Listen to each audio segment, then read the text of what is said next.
you're going to have a bad time. I think that was an SVG comment there. That's pretty solid advice, you know, from a TI captain right there.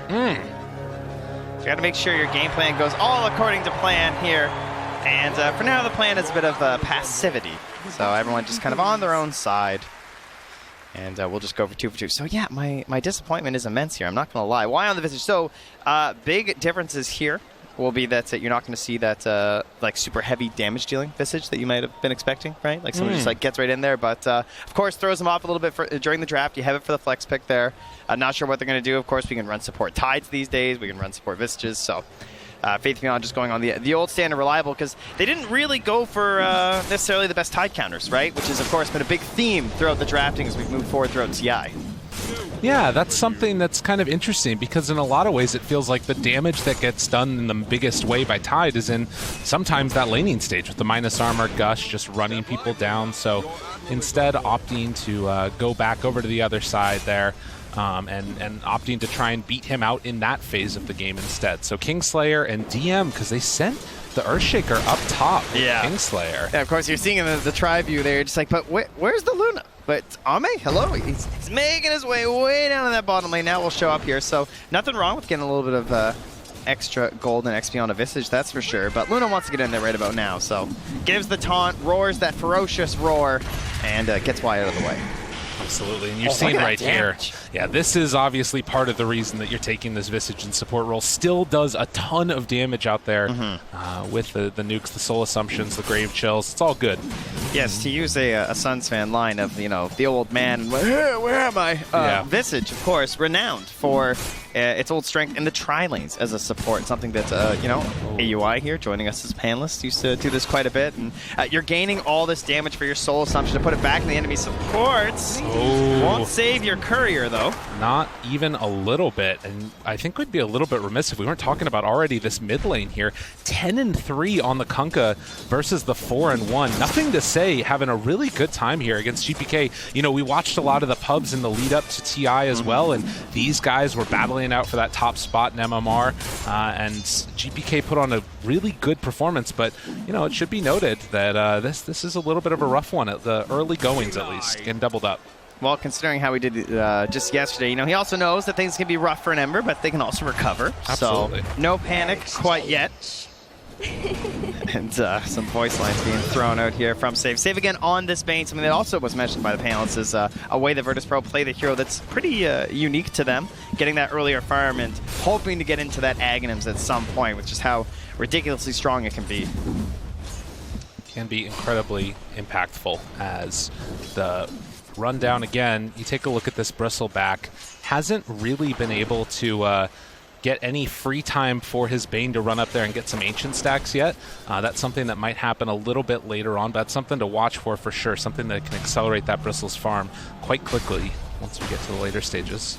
Yeah, meanwhile, of course, we didn't even discuss ZingQ here on the big old Dawn Breaker. Popped out really fast in the draft, something that Virtus Pro was, you know, kind of dabbling with a little. People were questioning that being there, and so LGD coming out with a little bit of a statement here to just grab it right away. And position 4 role has the Orb of Venom, has a stick, and you can kind of see how it would mesh with the Tidehunter, much like those Weavers and Snapfires too, of just trying to be an offensive 4 to follow up on the Gush. Couple pulls going out, back and forth across those sides, back towards mid.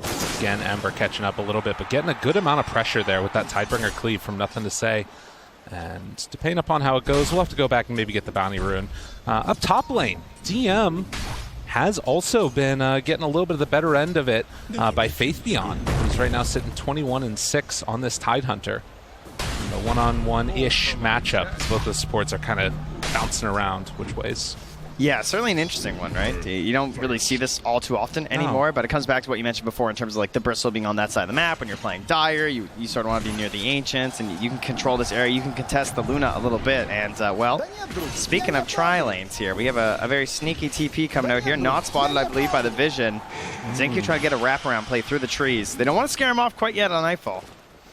Yeah, and I mean, save is nearby, but again, if you're able to get that jump, there's a potential you could try and find some extra pressure. But Kingslayer also making the move down bottom. Yes! He's back. Tri-lane versus tri-lane Visage. The crowd goes wild. They love it. Well, they might need to be able to do some extra damage there as Nightfall slowed down for the moment, seeing if they can get a couple more hits the second round, but no! In fact, it's Y who falls, and also in the mid lane, don't look now. It ends up being a nothing to say solo kill on to GPK, and they're still looking for more. XinQ in some trouble as, well, Kingslayer might have gone a bit too far there, gets punished by XinQ. Can they do anything else here? Save, right click, slow down. Nightfall trying to get XinQ, can't quite connect. He's good. Yeah, dodges away through the other side and has a salve going. Could maybe make another run at it. Oh, that's dangerous. Yeah, it's a bane, my man. You're in a little bit of trouble now. Team gets up there with the Starbreaker, but they both end up falling at the last second. Just mayhem down bottom. Two teams starting to get a bit of a feel for each other. There is a truce up top, of course, between Earthshaker and Ty. They're just hanging out, but that mid lane kill, now level 7 on Nothing to Say, while GPK still level 5. Got the punish on the getting 6 first, used the ulti for the kill. Ember unable to escape, and needs a friendly TP to the lane just to fill the bottle. Yeah, this is a tough one. I mean, and again, Ember matchup as, well, Nothing to Say. He's just going to walk in again, going for the right-click down, but with save there, that should be enough to stop the pressure. But yeah, normally you can like go for either a Remnant away with the X combo or what have you. Not the case when you don't get 6 in time. As XinQ turned upon by GPK, Kingslayer there, gets in range for a little bit of minus intelligence as well. A hot start on this cold night. Impressive. And now you guys start wondering, with Faith Beyond obviously getting off this great start on the Tidehunter, leading in the CS, moving towards this tower. What's the answer from Virtus Pro? Like, do you try and stop the side? Because he's just going to keep going, and yeah, DM doesn't really have a lot to do. If you try and mess with them too much, you already see the rotation coming in from Y. You have an Ember, like GPK, he wants to try and get some punches when he can, but he's a little busy catching up. He's hitting neutrals right now. I feel like DM's just going to get sent to the wolves here. They are bringing everyone on LGD. Yeah, DM, you're the sacrificial one here as they move in and finish them off. They know that there's not a counter move here from Virtus Pro right now. Right? Like, XinQ's just sitting mid. He's going to grab a little bit of creeps on the wave here. Maybe they can get this kill, but there is a ward that's spotting this move from safe, so I highly doubt XinQ goes down. Right, yeah, respecting the vision. Yeah, he's good. Keeping it cool. Yeah, he knows exactly where save is sitting. So, of course, the best case scenario for a Tidehunter player, take that top tower, TP bottom, and hold the wave. I mean, I think that this is one of those situations, too. Well, maybe they've been able to find him. I don't know if they can really do all that much. Boat goes out first, and in fact, if VP aren't careful, they might end up losing another one themselves. Y moves himself through the river. GPK gonna throw out the Remnant back behind, but the rundown won't be enough to kill off that Ember there. Yeah, X was coming back pretty soon there too, so. Played it safe, he knew the limits. He's got that timer, and the internal clock that all Dota players have. Got to get that field going, and well, with Ty taking the bottom lane, Ame freer to farm up here, moving in towards these neutrals. And you love the team playing nearby, so he's stealing some of this farm that was lying in wait for GPK. It's an invis that spawns bottom as everybody was stacking around that top rune spot. Maybe looking for an opening there. But as you can see, another rotation up towards top to protect the Luna. But are they going to be able to get her out of there? The fissure block actually comes through. Obviously no 6 yet on save, and with that, they're not going to be able to connect for any type of a punish with these supports. They're kind of weird support duo, right? Like the Bane Silencer. It feels like they're both good individually, but just kind of cover each other. Not standard like the Visage Dawnbreaker. Exactly. Now you're reading me. Yeah, I gotcha. I see what you're up to. GPK. They get a little aggro there in the jungle. Luna turned upon. They move in again. Save trying to get in range. Does have enough for one. Remnant's out and looking for more. Another sleight of fist. Does GPK have it? Force stacks. Gravekeeper. Get it. Yeah, it's really good. Keeping you up here. So 2-1-1 build even at level 4 will keep them up. They'll be just fine. GPK still wants to hang around and see if he gets a little bit greedy coming back here, or will at least grab the next wave. Saying, you got to respect my positioning here on the map, but unfortunately for him, LGD are just going to go grab some of the runes from him, sneak one right out from underneath that Bristle, who is heading towards a pretty healthy Ancient stack here. With the Vanguard, this is a free-to-farm situation. You know, it's really interesting. Like, you're looking at the way that the map is laid out right now. They're wrapping around up on top a little bit on Ame, seeing if they can go for the punish. But it's super interesting how aggressive Virtus Pro can play, and they're still down 1,000 gold with that lead remaining about constant. And look at this TP from Nothing to Say, trying to get aggressive here and get a catch. TP's just from the bottom outpost, hoping to find someone in their area. They have this ward, but he knows that an X play, pretty unlikely to work on GVK at this point. Sees there's a remnant down. Gonna have to force something out from him to try and get the catch. And I mean, you're talking about, again, that like weird combo that they've got. Like, there's nothing to punish GPK right now. This is a completely free Ember game once you get through that laning phase. And like, who's gonna try and control this guy? You got a Starbreaker or something out there? There's nothing. Now, I know what happens to Ember players. See, they see this kind of game and they go, oh, there's no stuns. So they keep playing and they keep pushing and they go to that limit, and then suddenly there's, you know, a cleave you don't spot from a Tidebringer and a Soul Assumption and you're dead. That's true. We'll see if it ends up happening here. Obviously, a lot of nerves potential on the big stage. There is one really big stun if they want to use it, as Faith Beyond heads on in, but the Remnant away. That's going to keep him back. That's the false sense of security, because your core can't be killed. Exactly. So you just follow him into battle, you know, and then he abandons you like that as a support. But trying to help get some kills for GPK, and sometimes that's going to cost save there on the aggressive Bane that he plays. And obviously that extra space has opened up a little bit of room on the map for that Bristle to clear out those ancient stacks that you were mentioning. But at least for now, seeing Virtus Pro be definitely the ones on the aggressive end of things. Even if they're not necessarily leading into kills, they're sort of trying to control the pace of the game, it feels like. Well, I think ever since they lost the top tower, they've really helped balance things back out. GPK is playing like this, sort of that walling force you've heard about a few times on the panel today, where he's just saying, like, you know, you guys stay over here, and look what he's getting on the other side. His Bristle's farming, and more importantly, perhaps, his Earthshaker is farming, right? Yeah. DM wants to get that Blink Dagger, gonna be getting it just now. Treads, double Gauntlet, and Blink. DM going to be hitting pretty hard here, so expect the Blink, expect a smoke, and they'll have the Global Silence, of course, to cover them there too. So now the question will be, until there's a Dispel available for Faith Beyond, that this interaction between the Global Silence as well as the Kraken, right? You do not want to force that pop on Faith Beyond. That can turn so deadly, and when you have any type of like sort of, you know, weird AoE damage that you sometimes get with the Ember, with the Bristle, whatever the case ends up being, things could start going south pretty quickly for you. Yeah, got to be very careful with your Echoes and your Globals not to make a bad mistake there and free him from his shackles. GPK again moves on in, going to try and take away some of this triangle farm. Playing aggressive on the map, stealing a bounty rune away, and XinQ, all he can do is look at him. You really don't have another option. Actually, if he's not careful, XinQ's dropping down to about half HP. He's got 9 armor, though. It's, the birds are up. Pretty tanky Dawnbreaker. It's true. Only at level 6, 1200. Blink Dagger done. And a smoke at the same time here from PSG LGD. And DM going to play it right away. They walk forward. Oh, the X is there. Goes for the Fissure. Not going to connect on Nothing to Say. Beautiful. The Nightmare save, though, from Save. Not bad at all. And actually going to get both of the birds taken down by VP. They used Global at the same time, though, unfortunately. I don't think they had to. But, you know, double saves from the supports. And, of course, you know, the one of the reasons why Virtus Pro can make this Bane look good on position 4 is that Save is so well-timed with those Nightmares, right? Oh, yeah.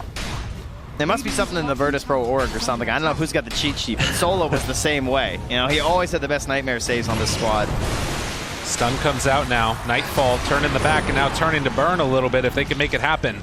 At the very least, killing off that Helm of the Dominator creep. And going immediately into the Aghanim Scepter. So this was something that was incredibly popular for a while, and then like everybody lost their mind and hated seeing Bristleback all over the place, and then it got nerfed significantly, but still seeing some value for it in this game. There was also Viper everywhere. We had like position 5 Vipers being like first phase banned sometimes, which then would result in like a Bristle ban. Some regions played it like way heavier than others for sure, but definitely respected as a strong hero. And of course, one of the best things was that we had the Ag Shard timing with the cheese back in the day, and that's what made it seem so strong. Now you're still going to get that Aegis. You're still going to get that Shard, and that means you're going to have that Hairball on that second Roche. Something that can be absolutely devastating if done in the proper way. We'll have to see how it goes. For now, LGD still hanging out and gonna get gripped for the moment. XinQ in a little bit of trouble. Nothing to Say moves in, wants to save his buddy, and in fact, the boat's gonna come out there. Quick catch for the kill, and GPK actually got pulled back in by that X. He rendered it out at the wrong timing. Oh my god, and that's a huge pickoff. That is absolutely massive. You can tell the way he's been playing, like doing an excellent job for sure, stealing a lot of this net worth away for some of these LGD heroes, trying to widen the gap there. But when you go down, it's very costly, and they're going to punish really fast into this tower. That armlet on the Kunkka, he's hitting hard into this thing. And then Y, of course, level 8 now. A very happy Visage player. Almost level 9. Yeah, he has had a good one. And I mean, to be honest, both of the supports for LGD have. They're incredibly farmed right now. That we're level 6 on the 2 supports for Virtus Pro right now. Taking down this VP team at the early outset at the very least that's been looking so good. But this is the timing that Virtus Pro have been trying to play for at least a little bit. You've got the Agnum Scepter done for the Bristle, got the Blink, smoke up, time to go. So much pressure again here on another Blink play from DM. Global's there and ready. Their vision ahead of themselves, though, absolutely nothing. Oh, here we go, though. Looking for an opening here. Maybe they can draw a fight in here as they come to try and cover, nothing to say. But no one TPing quite yet. There's a lot of heroes here. This is going to most likely be a dead nothing to say unless there's a lot of rotations and actually bringing in one. Okay, an opportunity to turn around the Ravage to try and save. The Armor Toggle's going to keep nothing to say alive for the moment. Still taking some of that slow, steady burn down damage. But Virtus Pro not able to connect for the kill. Now this is good. Conscious decision. Can they go for any more afterwards? They're going to lose that Dawnbreaker. Still hanging out down bottom is Faith Beyond. He TP'd into this. Yep. So they go in for the save onto one and end up potentially losing another here. Look at his teammates. Look how far back they are. They're not coming in for this one anymore. They're waiting. Oh my goodness. So much emphasis placed there on keeping nothing to save alive. That was so much forward thinking from Virtus Pro. They're thinking in their heads about the stack of spells available in these engagements and what they have to do. I love the play of not popping the global, right? Yeah. The Tide comes in, you could have globaled there, then there's no Ravage, but he knew there's not even a follow-up. No one's going to die from this Ravage. It's only going to delay. Sure, we don't get the one kill, but we get another kill afterwards and so much pressure on this tower. It's going to go down just from the creeps. Well, just like that, Virtus Pro, they hit that timing. And of course, again, they get to hold global. They get to hold their Echo, right? Yeah. All because they didn't panic when that Ravage came out. And you can see also now up to level 12 on the Earthshaker. So starting to get that level 2 ulti, some serious damage will be thrown out there by Virtus Pro if LGD offer a chance for a fight. Now, the panel talked a lot about these BKB timings. Got him pretty close here on the Luna. We're getting very close on the Kunkka. And then obviously Faith Beyond going back for that Agnum Scepter. So this is going to be most likely the window where LGD need to delay for. I'm seeing a theme in these later main stage games, huh? Where BKB, second item for pretty much everyone. All the core players. It's the way to be. But for now at least. Bane stocks rising. Virtus Pro. Oh, is he in that ward down? I believe he is up top there. Yeah, they actually see save. Not going to matter, though. Yeah, perhaps it will. There. They go in, maybe, with the birds. DM getting slowed down here. Yeah, there's not really a play there. It's interesting. Like, do you think that Virtus Pro need to just keep the energy and momentum going? Like, there's still this window where they're very strong. It's a very hard read for them right now because they want to wait for the BKBs. They don't want to get caught by like some BKB fight from the Luna because they can tell that Alma is obviously farming very fast. Didn't have to rush the Agnum Scepter like Nightfall, so even though he's ahead in net worth, his BKB is of course going to be quite a bit, significantly more delayed than that of the Luna. Torrent fight's a little difficult. A little bit off the mark there, and Nightfall in the meantime again clears through the wave. They're hanging out there mid and getting very close, only 1,000 or so gold away for the Nightfall BKB. There are some issues though, right? I mean, obviously Virtus Pro have been watching the games. They know what's happening. They understand that BKBs are going to be coming out on the earlier end in these games. You have some decent options versus BKBs. You of course have the Global Silence. If that comes out after, that could of course hamper you during your BKB and the efforts that you want to put out there. And you also have that Echo Slam. And sometimes it functions a lot like a Scythe, where it's this idea of just like, yeah, you have BKB, but I might catch you first. Save there, stalking around this area. It almost looked like he wanted to get caught. Maybe that, was sort of bluff of there's vision over here or something. But Nightmares goes for the walk away, then Nightmares again. I feel like he's almost wants a Dawnbreaker play, right? Like Solar Guardian and just come out globally.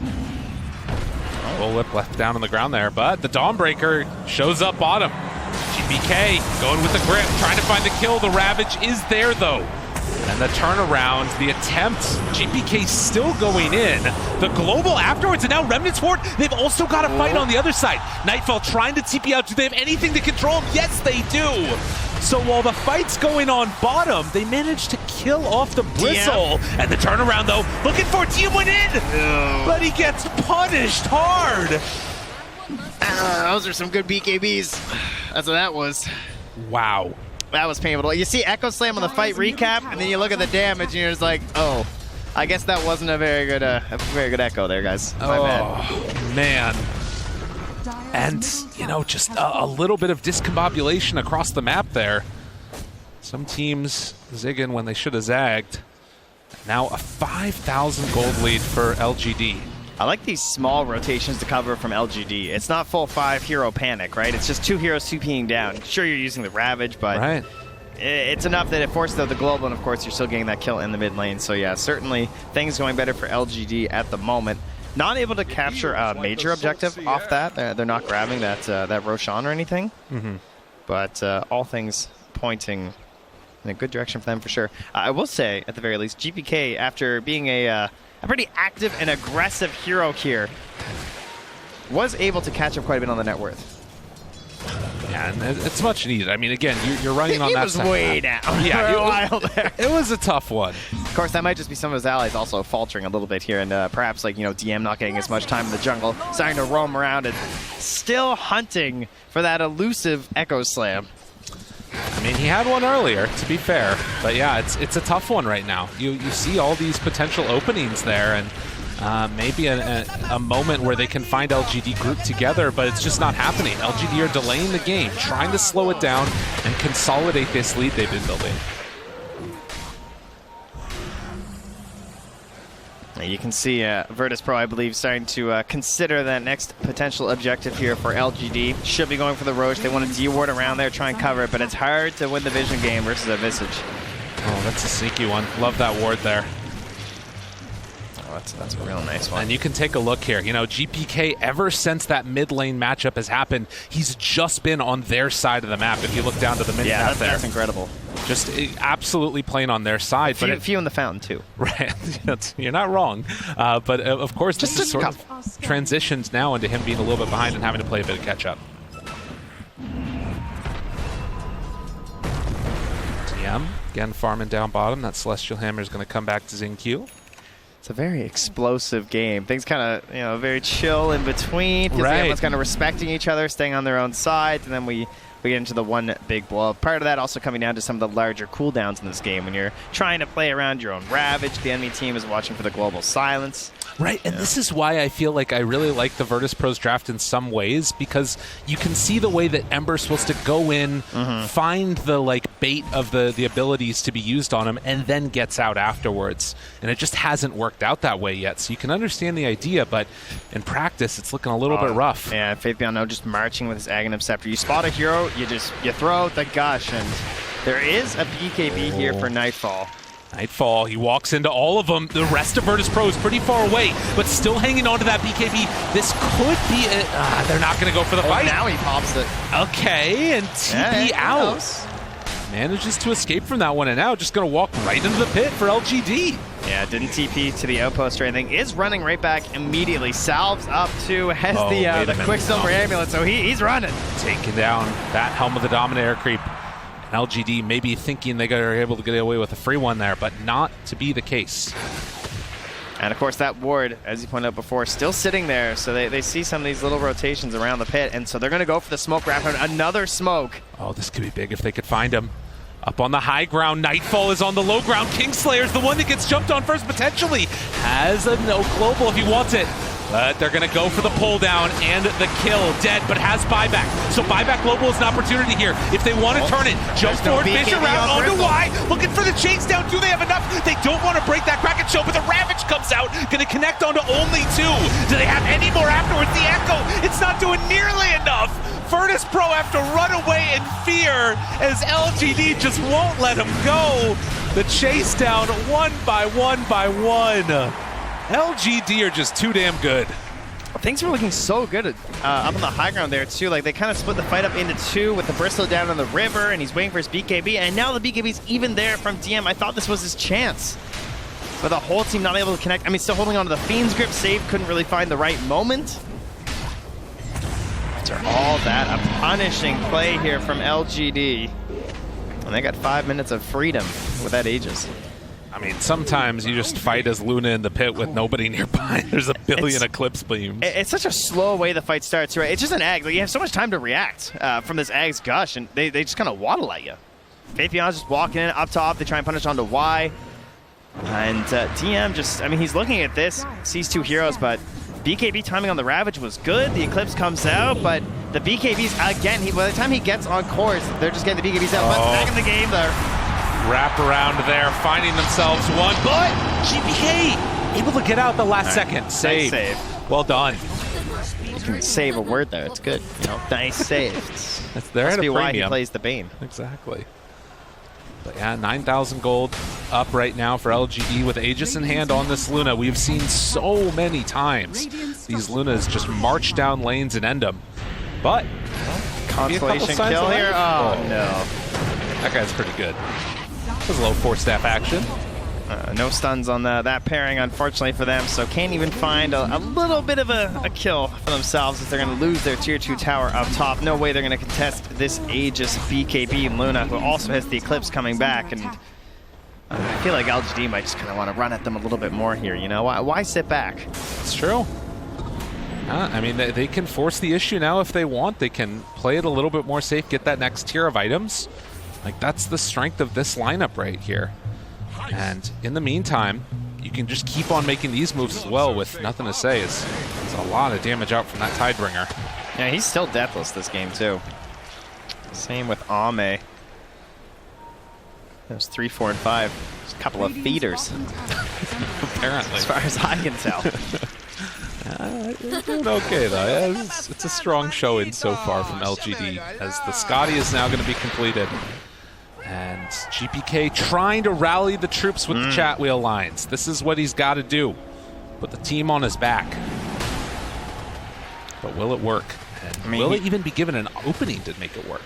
He's on possibly one of the most powerful heroes in the entire tournament, in the Ember Spirit, I would say. Gives you a ton of potential. He's gone for one of the more playmaking builds with the Aghanims. Oh, Nightfall. BKB, runaway, TP, and we'll get out of there. At least they're probably going to have that for a while. That's true. The old BKB TP. Very, very unlikely we're going to find an answer to that anytime soon. But in the meantime, it certainly doesn't feel great to have to use it in that fashion. It makes those fights that much more difficult. Chance, a hope, an opportunity. Lots of TPs coming in, though. The boat's going to be there afterwards. GPK finds one kill, but it's going to come at the cost of Save, who falls down. Meanwhile, wait, Luna left alone? Do they have a way to catch her? She still has BKB TP out. That'll keep Ame alive. So a trade of 1 for 1. I think you're happy with that if you're VP. Checks up top. Bane's dead. Yeah, okay. Heading on home. And another 4-staff, I believe, just finished out here. So 4-staff for Y, 4-staff for Faith Beyond. These are just the coverage items, you know? Just in case the fight looks a little bit hairy. We'll get the 4-staffs out there and we'll be able to get the repositioning there for Ame and draw you deeper into the engagement. And Virtus Pro, at this point, when you're down 9K, you're kind of hoping for the quick hit and out, but that can be very difficult when you're a Bristol lineup. That's really the problem. I mean, that's where the Ember really shines, and why I feel like if you can get GPK maybe a couple more items here, start to boost up that damage somewhat, you can find an opportunity to blow up those supports. Going in for the Shiva's Guard next, but Faith Beyond. Don't look now. Can he shock him? Yeah, I know. He's good. They're going to give him a tip there, Save, wanting to rally his team as well. But GPK really wants to waste as much time as possible. He has the Remnant out. Doesn't have a TP available. No, up top team trying to capitalize on that chaos there by hopping onto Xingqiu. Xingqiu just right back up here. You know, no fear. Hold on to that tier 1. Nothing to say. Tempting a little bit of fate there, but we'll back out afterwards. All right, how do you find a kill as Virtus Pro? It's so difficult. The heroes are either tanky, or they got global help, or got BKBs. The game is hard. It's got to be DM, right? DM's got to find some plays. You know, you never want to put a game on one person, but at this point, he has got to find something with this Earthshaker, and it can be tough. The vision game is difficult for them. They're fighting into the Vistas. They're fighting into a team who's very strong when it comes to wards. Of course, you see this really deep one. I mean, I don't even remember when they were over here.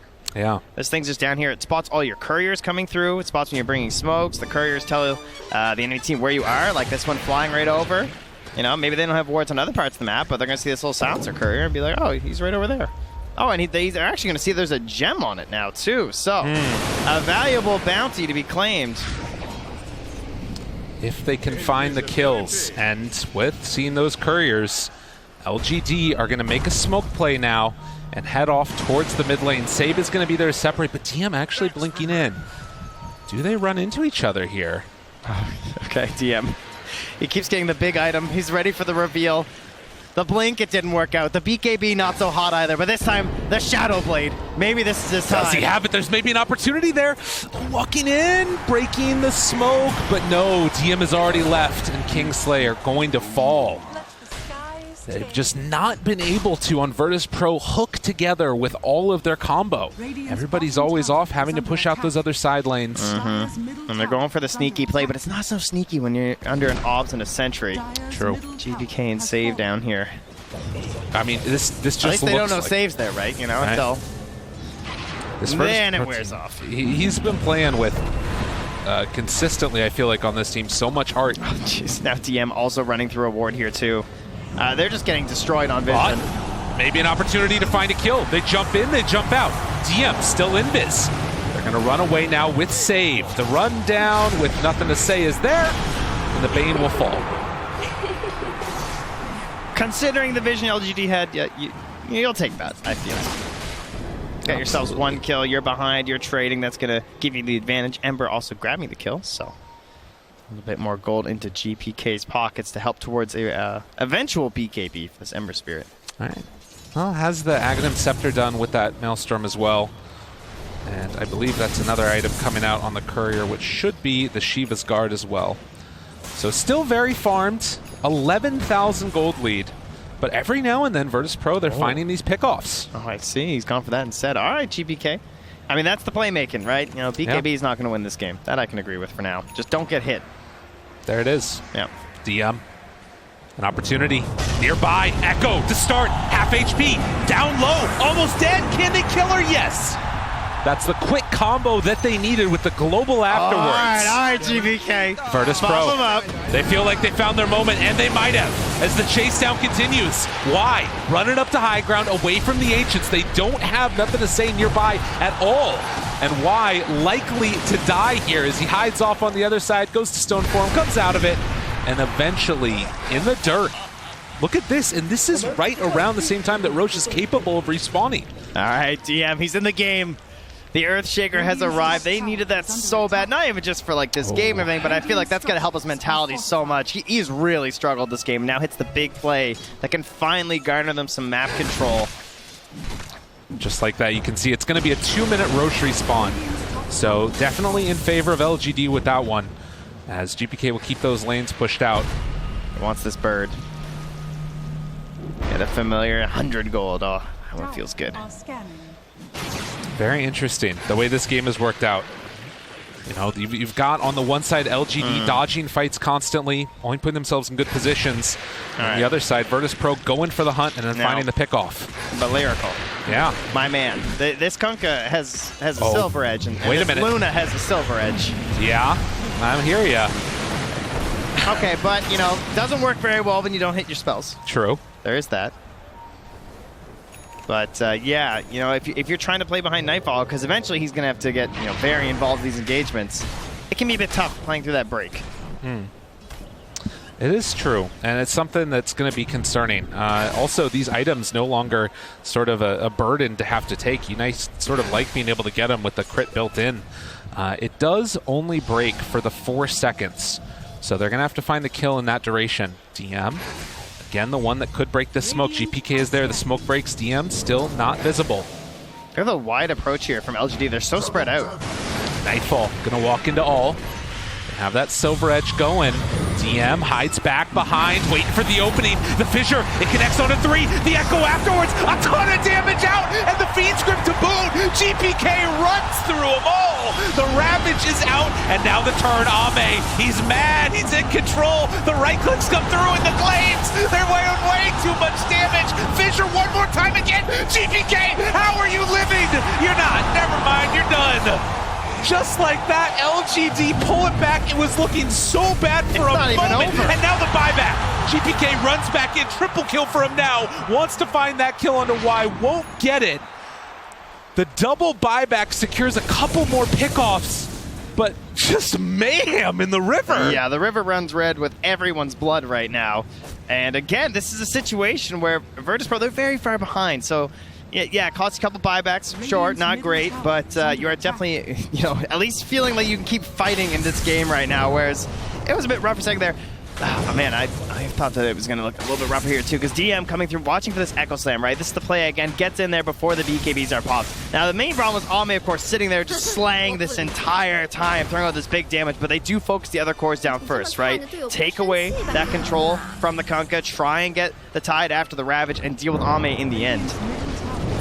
Just right there, you can see how close he was, but one last round there. The Soul Assumption doing so much damage, and then of course the buyback after he got the Remnant down.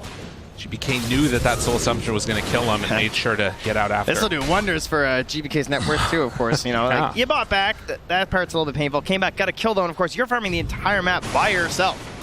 He was the only core left standing. Has the BKB done, and really it's the levels there as well. You can see now up to 26. Went for the 2 Sleight of Fist charges. So, wow, he is well ahead on the XP. The next highest, at least on the enemy team, is 24.25. This is going to be an interesting timing. How much can he get done with this advantage that he's been able to build up? Still, again, 10k gold into the lead there of LGD, but the Remnant in. They're hungry. They want to find these kills. As they walk forward, Y going to be controlled. Faith Beyond. BKB out from DM, though. Goes invis afterwards. Broken. Oh, he's controlled. Echo done. The break on the Tidehunter. Absolutely beautiful from DM. And now the grip onto Ame. They want to kill him in time. Do they have enough? No. Ame with the turn. Ame, are you kidding me? What in the hell was that? Ame lives, but that finally goes down. One last hit. Oh my goodness, save. You did it to him. At least he finds that in the end. There's some buybacks here all around. But that's got to feel good for LGD. Finally taking a decisive victory in an engagement. Absolutely ridiculous. The Roche is up. Everyone knows it's a major contesting point in this game. And somehow able to get Ame back standing, not finished off there by that grip. My goodness. The rum buff, I mean, everything just keeping him alive there in the end. And the Solar Guardian, all for Ame. I mean, and the Silver Edge as well there on the Tidehunter, getting him broken from the Kraken as well. It's a bit of a mess. Don't worry, in the main game, we're all good here. They're just roaching by themselves. And Y, of course, kind of pulls them in. Nightfall is basically just gaining vision. He runs in first, sees what's going on in the team fight, and that's what Save and DM are mostly trying to play around. There's that break you're looking for, the finish with the Echo Slam, and then after the Stone Form, Nightfall can go back, get the finish. But there, again, getting the grab onto the Luna. Oh, he got so low, too. Low. 600, 100, 180 HP? Like, really? At least Save gets the big reach at the end there after the Nightmare for the kill. That would have, I mean, if Ame lived there, that's it all. That's the game almost, it feels like. But as it stands, can feel the hype in the booth. Teams getting ready. Upper bracket is no place to mess around. I can tell you one benefit there for VIRTUS Pro is that Luna doesn't have the Aegis. They grab that, they put it onto Nothing to Say's Kunkka. And, when you actually want to hit buildings and go high ground, you'd probably rather have it on the Luna, especially with all these 4-staffs they have, too, where they can really mess around with the initiations from VIRTUS Pro. Oh, I see Faith Beyond just found, was that a gem? Might have run around somewhere? Okay, maybe I'm just crazy. I saw something on his head. But nonetheless, 27-17. And even though it's felt at various times like VIRTUS Pro are just on the verge of breaking it through, this net worth lead continues to go into the favor of LGD. Veteran squad giving it all out here. Aghanim Scepter done for Bane, though. We got the triple Fiend's Grip. Oh, been waiting on that for quite a while. Also, a Assault Crest there, too, for the Bristle. So just, like, gaining more and more power here for Nightfall. Already 40 minutes into this game, and can see LGD starting to feel a little bit more bold, crossing the river, putting the pressure now on this young VP team. They can move very confidently right now with Y having the birds and having the gem. They can check for all this vision. And I don't see any obs with them right now. So they've got one up in the dire triangle. You can see all of it, Virtus Pro right now, with the exception of GPK hanging out on that bottom side of the map. And nothing to say with the DD now wearing out. Is going to go for a couple quick hits there onto that tier 3 tower and go for the slow, steady, safe siege. Yeah, it's just Y just throwing the birds at the tower there. Not too concerned. Looking towards a eventual scythe, maybe. High aspirations from a support player. Take Q, walks out, finds DM. The fissure is there, but seeing and sensing the danger coming their direction, the rest of VP are going to blink and TP out. Jeez, that's got to be 10. Please don't TP next to me. Like, is that really what you want? Seen that end too poorly several times, but they'll be all right this time. They were just trying to delay the game. They're catching waves as far away from LGD as they can. They do not want to fight into this Aegis. They'd love to get a couple picks, though. They're going to smoke into their base. They don't have the best vision. They have an idea about where the Tide is at the very least. They just saw him a moment ago, and they're going to find themselves an Invis rune here, too. Well, and that one's going to be picked up by Nightfall now. As, again, the move through the river. Dire scanning, hoping to find somebody in the triangle. They're a couple of seconds early. Ame, does he dare step up high ground or just reveal himself on these creeps? And Virtus Pro recognizing this, they're going to get some vision down now. Hold this area. And LGD, are they going to tempt fate and go up there as well? Doesn't look like it. I have a feeling that they recognize where Virtus Pro are right now, and now Nightfall shows, nothing to say, knows he's going to be farming this camp, walks in, slow down from the gush, has that Aegis on nothing to say, just walks into all of them. The big cleave afterwards. Oh, and the connection. That's going to be a big one on the Nightfall. There's the BKB. Global silence used already.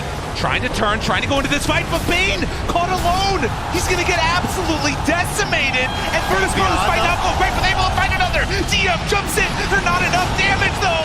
Oh, and Ame in the back lines is just going absolutely ham as they run them down one by one. Hex is out. The slow, steady burn as they find Kingslayer and also going to foul Nightfall.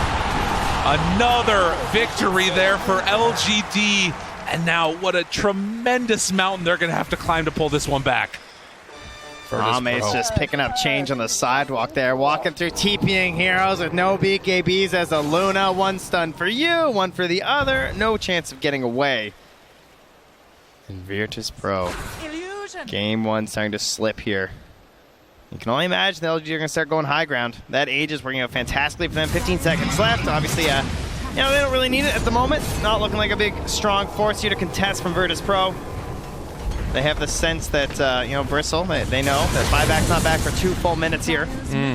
And this is a Luna, ladies and gentlemen. We might be looking at the end. Oh, and just how like fast that, they want to push it. It's going to go so quickly. And yes, you mentioned no buybacks. LGD sensing a little bit of blood in the water, looking for an opening, and the Hex is there. They catch GPK. He is going to fall. Kingslayer also in trouble as they run him down. The grip is out, but is it enough? Nothing to say. Turns forward, tries to find GPK. He's down to a quarter HP as they set their sights on taking down this Dawnbreaker first. But the real carry is in their base. The buyback comes out. LGD, they turn on to GPK, find that kill, focus down the Ancient, another buyback coming this time from Gunka. But in the end, it is all too much as they turn in, take the Ancient, and go up 1-0 in the series. LGD. The team to beat at TI. Everyone knew it coming in, and as we continue